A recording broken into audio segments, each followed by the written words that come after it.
So let's just start with a softball. How are you today? Good. Best thing that's happened so far today? Pizza. We had really good pizza today. And I accidentally ordered the pizza only with jalapenos, but everyone loved it, which I think is very interesting about this company is there's a lot of commonalities between things that people like, the color green and jalapenos. I want to start off by asking about New York Fashion Week. We're talking about the 2022 fall collection. And I know that things were a little bit crazy. Can you walk me through that whole week, the process, what that was like? How it came to be. Well, Fashion Week is like right when everyone shows their collections. They have runway shows, and we thought we would have one, and we thought we would until we realized that we shouldn't. And everyone has different reasons and different outcomes of what they decide to do. But for us, it really wasn't the right time for us to hold a show. I think when we hold a show, we want people to be really maskless, hanging out close together, and really enjoying the moment. And we didn't feel like we were in a position in New York to be able to offer that. So we decided to get really creative and figure out what was the end game. What did we want out of a show? And so that took us to Jack's Studios and those 13 great models. And it was a really good day. So, what was the inspiration? What was the moment when you started to feel like this fall collection was coming together? Well, I think there's a couple different times when you feel like it's coming together. And for me, it's when I figure out what the color story is. And once I figure out the color story, then that tells you a lot about the tone and the mood. One of the things that I just kept being drawn to were runway shows from the early 90s.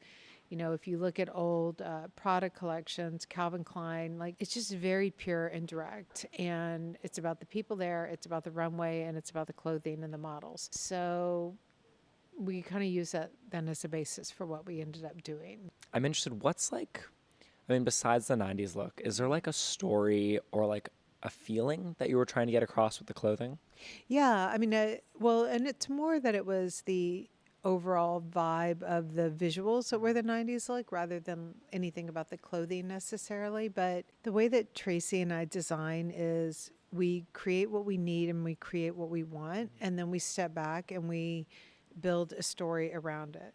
So we really create and create and create, and then we stop and we look and say, what are the common things that are happening here? What do we find ourselves on repeat doing? And in this case, it really led me to focus on furniture, shapes, organic shapes. Then that led me to biomorphism and shapes that happen naturally. And it went from there. And once I was able then to put those words around it, then that's what like Byron and Sarah and the whole marketing team do to like put their arms around it and figure out how to show it best.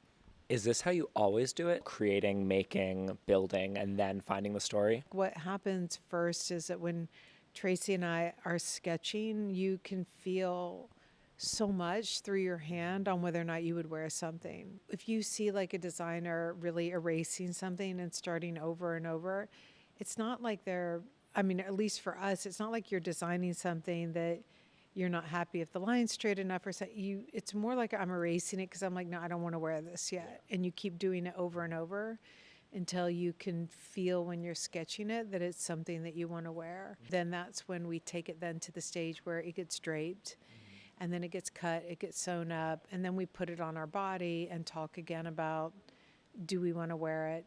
And we're like, what's the common thread happening here? So it is this whole evolution. It is this whole journey to get to a spot where, from conception to putting it on. What is it like the first time you get to wear something that you've designed? Okay, in the world of like excitement and design, wearing something the first time for me is always, it should be pretty unsettling. It should be like, it should push you. Whenever I put something on and I've loved it from the minute we did it, those are the things like by the time we get to runway, I'm tired of it. It wasn't pushed forward enough.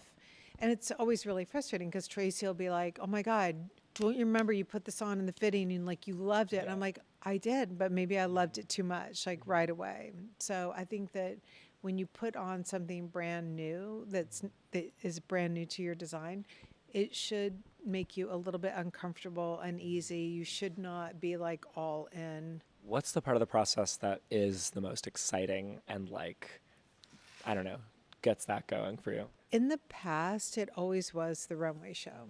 Like it really was that last like 1 minute when the show is over and you come out. That was like literally the most satisfying thing in your like in my year that I would do. And we always said that we would do runway shows until that didn't become satisfying. And then in 2020, it did not become satisfying. And that was the first time that we had decided not to do a show. But normally, that kind of closure that you have on a line and it all being brought in front of people in the best light possible that you can control, that is like really satisfying. What's something that you want the people to know about this collection? What's something that you like don't think is immediately obvious, or like something that is obvious and you want to emphasize? What needs to be said? I want people to know that we think so hard about clothing that will make you feel alive and present and interesting and different than people around you. And that, like me 8 months ago when I first started trying it on, it might make you feel slightly uncomfortable at first, and that's a good thing. Lean into that, and it's good. Like we know it's good, so you have to trust it. It's good. It's good. So a lot goes into a runway shoot. There's models, there's people who work, there's Chips, suckers, drinks, okay. a lot. There's a lot of thought that goes into it. Yeah, I mean, I think ordering the snacks is one of the most difficult parts of a shoot. It's hard to keep everyone happy. Yes, we would never do lame food at a. I mean, and if someone did order lame food, they wouldn't even be here the next week. So, What's the most fun aspect of Tibi? well, I can only speak from my point of view, but every day I get to come in and create really good clothing, videotape myself like tying a sandal, and it's good. Like I talk to really interesting people all day. Our clients are amazing. Life is good. So glad. Yeah, It's a good way to feel. it is. Do your kids feel excited and invested in your clothing? Would they wear your stuff?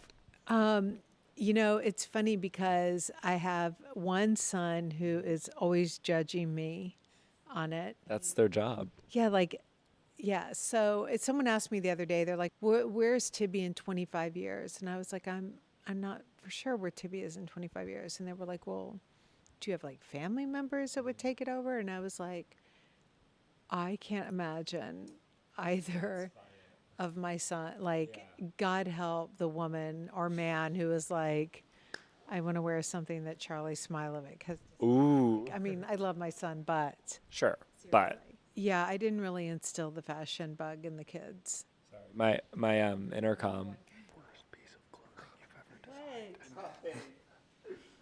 What's the worst piece of clothing you've ever designed? Okay, so like, I remember one time, and Tracy's amazing, and she would kill me if I brought this up, and she'd probably deny it, but this did happen. She came in and she was like, I want to design, like, the theme is the circus. Okay. And I was like, I hate clowns. I hate polka dots. Where is this going to go? This cannot land anywhere nicely. And so I remember, like, there were all these circus pictures up everywhere. That's bad. Anyways, like, I can't name just one thing that I've hated, but whenever we've chosen a theme that we've picked up randomly and then we like really leaned into it, it becomes very theatrical and not wearable, and it just becomes like clothing for the sake of clothing. And I've hated anything that I've done like that. How do you balance like data versus intuition? We do not use data at all. We kind of have this saying around here that we don't use artificial intelligence. It's like actual intelligence. And the actual intelligence comes from what we want to wear. And the reason why is because one year I did these off the shoulder tops, and we hit it out of the ballpark with them. I was in the mood for off the shoulder tops. We normally don't do things bohemian. Tracy was like, well, maybe we can find a way to modernize it. And we did. It was incredible.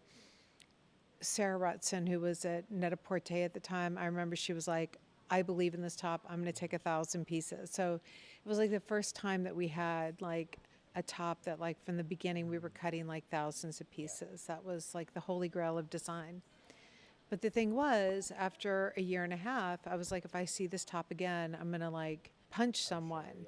By year two, you had like followers like Saks Fifth Avenue coming in and saying, oh my gosh, we're on board now for the off the shoulder top. We want to buy 2,000 pieces. And we want it in bright yellow and bright red. Then you would go to their store and you're like, okay, first of all, I made 2,000 tops for you. We're now on the downside of the curve. And they're in colors that I would never wear in a cotton top. And it's the trend is so prolific now that you are selling 70 other brands of off the shoulder tops and you've got them from $29 to $2,000. So what really upsets you is if you follow the numbers absolutely dictated that you would keep going. If you don't stop and say, you know what, this is not going to end well. I should have never taken the order from Saks. I know I shouldn't have because they ended up returning over like half of it. And so for like the next 4 years, you know, we were literally like, if you spilled something on the ground, I was like, get that yellow off the shoulder top out, clean it with that. Oh, God. Just anything to get rid of those tops. So Following the metrics didn't help. yourself, yeah. Oh, that's interesting. Okay. So have you ever taken a fan suggestion and run with it? Do you take things that people offer you and incorporate it, or is that not so much how you go about it? The answer to that, I'm sure, is yes, but I can't think of a circumstance where we necessarily did, but I'm sure we did. You're listening. But what we do all the time is right away, like if I post something, if I'm all of a sudden getting 20 or 30 people telling me that they love it, then that's what I react to. Following the joy and the excitement around clothes. Following the joy and then also like listening to the silence, because there's also been times where I've posted something 3 or 4 times and it's just like crickets. Yeah, do you ever really love something that people just don't? And you're like, why don't they get it? Like, I get it. I would say that used to be the case, but now that I have the ability to explain myself, then I would say it rarely happens. If I really love something, I can convince you to love it. Yeah. You've gotten bigger. Your platform's gotten bigger. So like I just wouldn't love it for the sake of loving it. Like I love things because they have functionality, because they have like, I know where I'm going to wear it. Like why I love things tends to rarely ever be just based on It's cool. level aesthetics. Yeah, exactly. That makes sense.